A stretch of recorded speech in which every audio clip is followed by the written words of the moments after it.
Hello, everyone. Hi. What happens if your house doesn't appraise, the house that you're trying to buy? Do you have options? What if could you have the price lowered?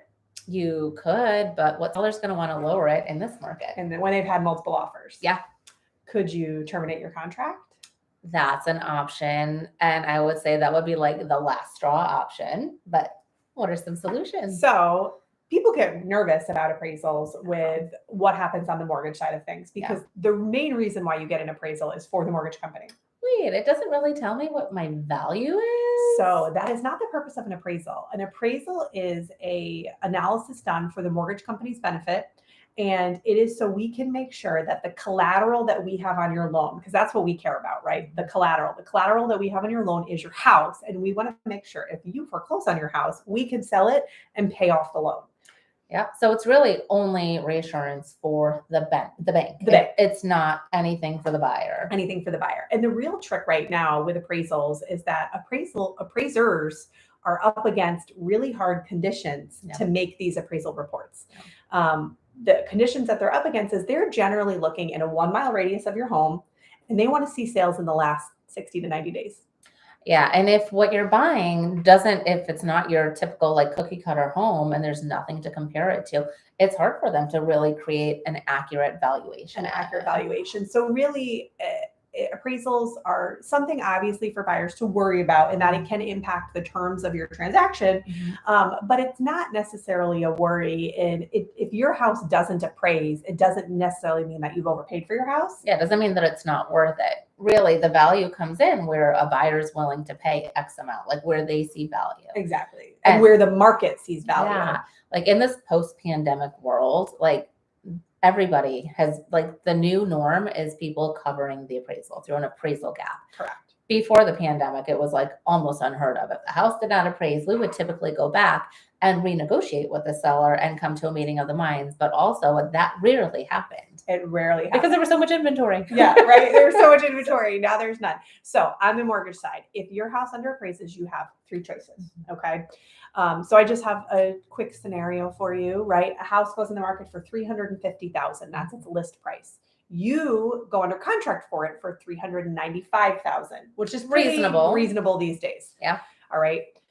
You go to get the appraisal done, and you've put 20% down on this house. So you've put $79,000 down, leaving you a loan amount of $316,000. It appraises for $365,000. So more than the list price, but less than what you're buying it for. Yeah, and so that's what we're seeing typically. Like when the appraisals don't come in, it's not that they're not appraising for what the listing agent lists it for. Yeah. It's usually like where the buyer ends up, and the buyer usually puts forward like their best offer because it's a competitive market. So if you're up against 20 other offers, the chances of somebody else being right up there with you are probably high. Yeah, pretty high. So now we've got a gap of $30,000. Okay. What a lot of borrowers think is that the only option is to bring the $30,000 to closing. And that scares people because the thought of that is just, it's a lot. It's a lot of money. Now, every loan is different. Every scenario is different. We're talking about a 20% down scenario right now, which not everybody has, but let's use this for an example.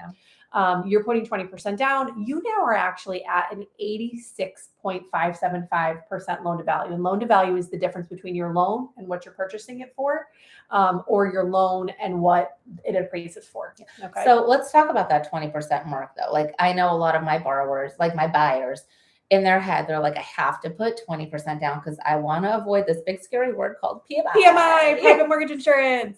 PMI, first off, has gotten very inexpensive. So that's the first thing to know is premiums are really down on it. It's gotten very inexpensive. So it does not have to be scary. The other thing too is depending on your loan type. I'm mostly talking conventional loans right now.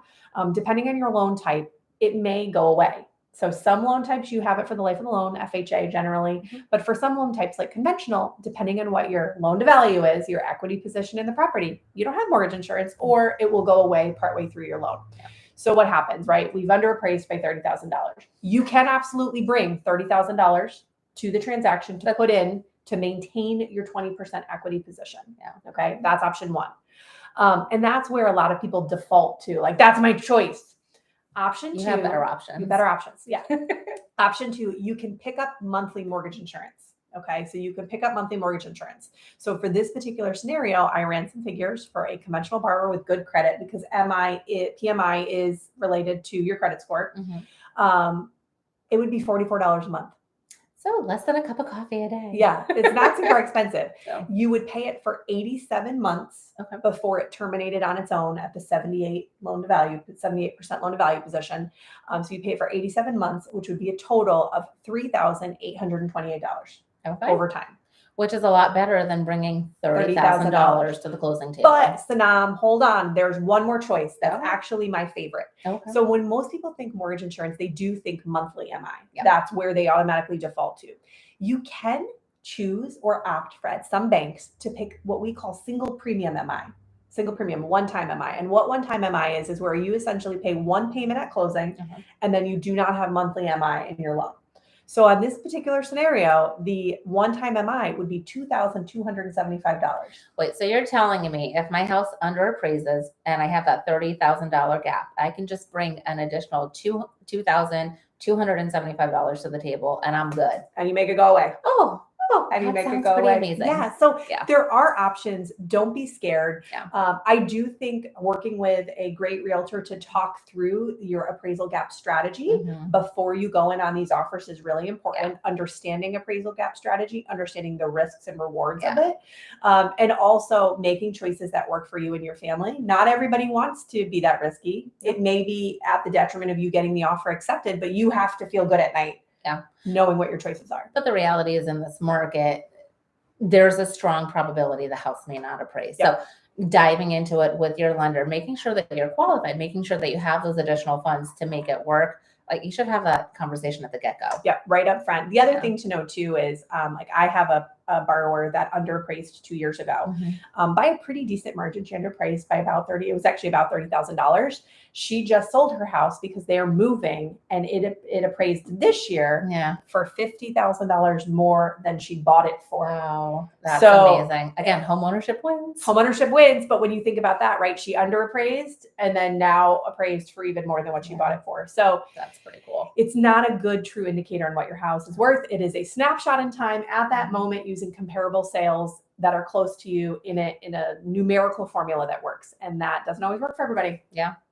Well, I think that was pretty helpful. Thank you so much. No problem. If you have any questions, let us know. Thanks for watching.